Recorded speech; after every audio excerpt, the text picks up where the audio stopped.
We come from a time without fathers.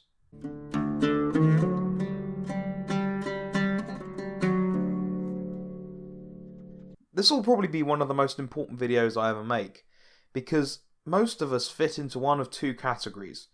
We had an absent father because he was working, or we had an absent father because we were raised by a single mother.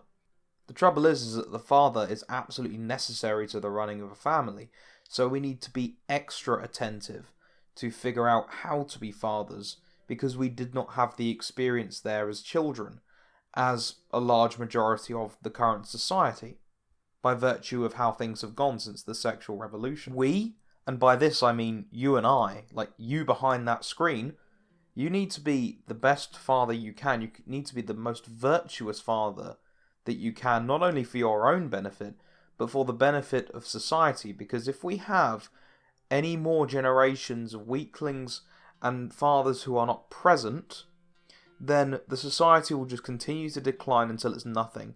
And frankly, I'd rather keep the society the way it is. And yes, I do mean you on autoplay too. Wake up and pay attention, because you will need these skills. I've spent a good number of months reading over as many books as I can get my hands on and listening to as many talks as I can on this particular subject. I'll link a bunch of them in the description if I do not do a sufficient job, but you need to pay some attention, lads. Now, the one thing that we have forgotten over these years, and something that you need to embrace, and many of you will not want to hear, is that the duty of a father is primarily to sacrifice for his wife and for his family. As it says in the epistle to the Ephesians, women, obey your husbands. Husbands, sacrifice for your wives as Christ did on the cross. You are there to sacrifice.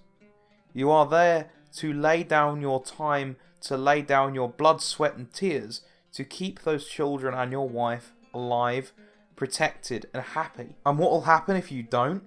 Well, look around you. Why do all these women cheat? Why do all of these children end up on all sorts of different medications? It's because their fathers haven't gotten it into their minds, or they don't have the time to look after their children. And many of you here have experienced that, and you know this from experience. So pay attention specifically to this, because it will make you feel good as well, because to love something is to sacrifice for it. You know, God is love, and he also sent down his only begotten Son for our sake. Love is sacrifice. If you do not sacrifice, you do not love. And not only by virtue of how the natural law is structured must you do this. You must do this because you'll very, very likely be the biggest breadwinner and also physically the strongest person. So it will be necessary in times of trouble for you to make contingencies and stand up. And this isn't me telling you to be some sort of beta provider. Heavens no. Be as alpha as you can be, because it will be necessary. You need to be able to be this so that your family can thrive. If you do not do this, then they will not thrive. And you can see the results of this everywhere. I don't need some sort of study to tell you this. Go outside, go to the local council estate and take a walk around. Go to the pub for a little bit, talk to the women there, and you will get a sense of what works and what doesn't. But this is probably the most self-evident thing. And bearing in mind that love is sacrifice, it's also drive. It's that you pursue things that you must have in order to have that love. So you ought to remove all of these awful habits in your life and pursue those good ones. Those habits of loving kindness. Those habits of work. You need to drop the weed and the video games, because you're better than that. Every single man watching here, no matter how harshly they may think of themselves, is better than a life addicted to weed, addicted to alcohol, and addicted to World of Warcraft or whatever you're playing, right? Drop them, and it will take effort and it will take prayer, and go and pursue those habits which work best with your life, be it something like studying for a degree or building a business. And you may say, but Ephraim, like 9 out of 10 of all English youth, I lack purpose in life. Why should I get up? Well, that's why I'm here.